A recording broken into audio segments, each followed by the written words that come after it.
अस्सलामुअलैकुम, welcome to Pakeezah kitchen. तो दोस्तों आज मैं बनाऊंगी नरगिसी कोफ्ते। तो हम बनाएंगे इस तरह के नरगिसी कोफ्ते जिन्हें आप बनाएंगे तो बिल्कुल आपने बेफ़िक्र होकर बनाना है, ये बिल्कुल भी नहीं टूटेंगे और बहुत मज़ेदार बनेंगे। तो इसके लिए रेसिपी को फुल वॉच कीजिएगा। तो चलिए स्टार्ट करते हैं। बिस्मिल्लाहिर्रहमानिर्रहीम। यहाँ पर मैंने 1 किलो ले लिया है बीफ का कीमा और इसको बहुत अच्छे से पिसवा लिया है। तो आपने घर में इसको एक बार जो ग्राइंड करना है। एक प्याज ली, उसका पानी निकाल दिया, वो डाल दी है। 4 से 5 अदद हरी मिर्चें हैं, उनको मैंने चॉप कर लिया।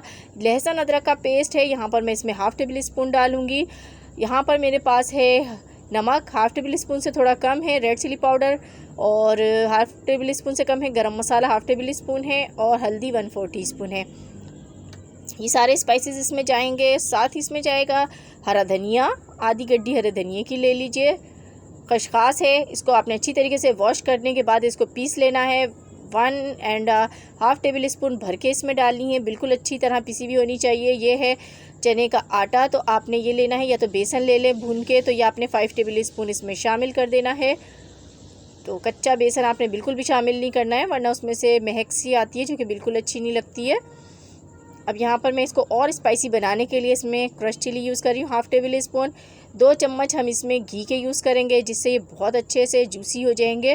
तो इसको अच्छी तरीके से आपने बहुत अच्छे तरीके से इसको मिक्स करना है कि ये बिल्कुल मुलायम हो जाए, इतना आपने इसको मिक्स करना है। तो देखें ये जो है मिक्स हो चुका है बिल्कुल अच्छे तरीके से।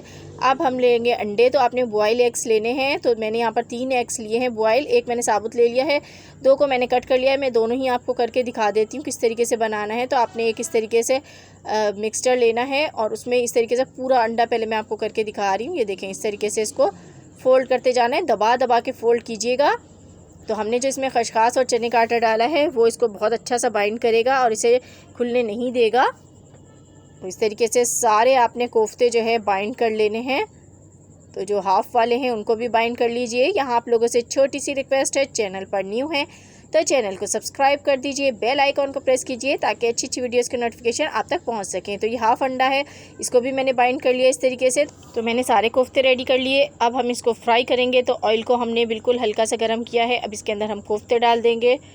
तो यहाँ पर इसको डीप फ्राई भी कर सकते हैं, लेकिन मैं यहाँ पर इसको शैलो फ्राई कर रही हूँ। तो आपने सारे कोफ्ते इसमें डाल देने हैं और जब आप देखें कि एक तरफ से ये थोड़ा थोड़ा कुक होने लगे हैं तो आपने साइड को टर्न करना है। ऐसे साइड को टर्न मत कीजिएगा। तो इसको हम लो फ्लेम पर नहीं पकाएंगे, मीडियम फ्लेम पर हम इसको पकाएंगे। तो मैंने एक और डाल दिया है। तो देखें जब ये एक तरफ से थोड़ा सा कुक हो गया तो ही हमने इसकी साइड चेंज की है। इस तरीके से आपने साइड चेंज कर करके इसको पका लेना है। 5 मिनट में ये पक जाते हैं। तो देखें कुक हो गए हैं। तो अब हम इसके लिए ग्रेवी बनाते हैं। तो यहाँ पर मैंने ले ली है 2 अदद प्याज़ें, जिनको मैंने कट कर लिया और ऑयल में फ्राई होने के लिए रख दिया था। हस्ब ज़रूरत ऑयल डाल लीजिए। तो ये फ्राई हो रही हैं। तो इसको हमें करना है गोल्डन ब्राउन कलर का। गोल्डन ब्राउन कलर हो गया है तो इसमें जाएंगे कुछ स्पाइसेस, नोट डाउन कर लीजिए। तो यहाँ पर मेरे पास कश्मीरी लाल मिर्च है 1 टेबल स्पून, ज़ीरा है हाफ़ टेबल स्पून, हल्दी 1/4 teaspoon, red chilli powder half tablespoon, नमक हाफ़ टेबल स्पून, धनिया पाउडर 1 टेबल स्पून। तो ये सारे स्पाइसेस इसमें जाएंगे। तो प्याज पे कलर आ गया है तो इसमें ये सारे स्पाइसेस डाल देते हैं और ये डालने के बाद आपने इसको मिक्स करना है। 30 सेकंड तक मैं इसको पकाऊंगी मसालों के साथ और फ्लेम को बहुत हाई नहीं रखना है, वरना मसाले हमारे जल जाएंगे। तो ये देखें अब इसमें मैं डालूँगी लहसुन अदरक का पेस्ट, हाफ़ टेबल स्पून मैंने इसमें लहसुन अदरक का पेस्ट डाल दिया। इसको भी मिक्स कर लेते हैं।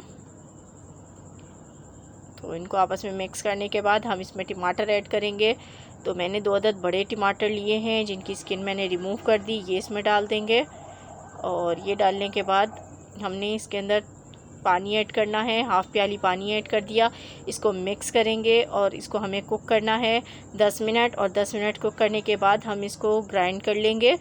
तो मैं इसको जो है 10 मिनट तक कुक करती हूँ, उसके बाद ग्राइंड करके फिर आपको दिखाती हूँ। तो देखें 10 मिनट हो गए हैं। बिस्मिल्लाहिर्रहमानिर्रहीम।